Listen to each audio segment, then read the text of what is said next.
ഒറ്റ കഷണം പോലും ബാക്കി വെച്ചിട്ടില്ല. ഇനി പാത്രം കൂടെ തിന്ന് തീർക്കണ്ട. സംഗതി നല്ല ടേസ്റ്റാ. ഞങ്ങളുടെ ആശാൻ വെച്ച കറിക്കൊന്നും ഇന്നേ വരാരും കുറ്റം പറഞ്ഞിട്ടില്ല. ആശാൻ കുക്കിംഗ് ആണോ പണി? മേനാപ്പ് ചെയ്ത് കൊണ്ടുവരുന്നവർ ഒരുപാട് പേരില്ലേ, അവർക്ക് തിന്നണ്ടേ? പക്ഷേ ഇതുപോലൊരെണ്ണം ആദ്യമായിട്ടായിരിക്കും നമ്മുടെ ആശാന്റെ പണി ഇതോടെ തീർന്നു കിട്ടും. ഉറപ്പ്. എന്താ കഴിച്ചു കഴിഞ്ഞില്ലേ? ഇനി മിണ്ടാതെ കിടന്നോണം. എന്റെ മറന്ന് മരുന്നും കൊണ്ട് ചന്ദ്രനെ ഇപ്പൊ എങ്ങോട്ട് വരും? ഇപ്പോഴത്തെ കിഡ്നാപ്പേഴ്സിന് ഒരു ചുണയില്ല. ബാലൻ കെ നായർ, ജോസ് പ്രകാശ്, KP ഉമ്മർ, ഇവരാണ് കിഡ്നാപ്പേഴ്സ്. അതെ, കാഴ്ചയിലല്ല പവർ, പ്രവർത്തിയില. അതെ, മരുന്ന് വരും വരെ മിണ്ടാതെ കിടന്നോണം. അപ്പൊ മരുന്ന് വന്നാലേ എന്നാലും മിണ്ടാതെ കിടന്നോണം.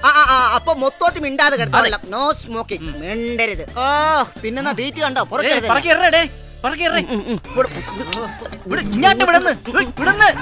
പിടിച്ചോ.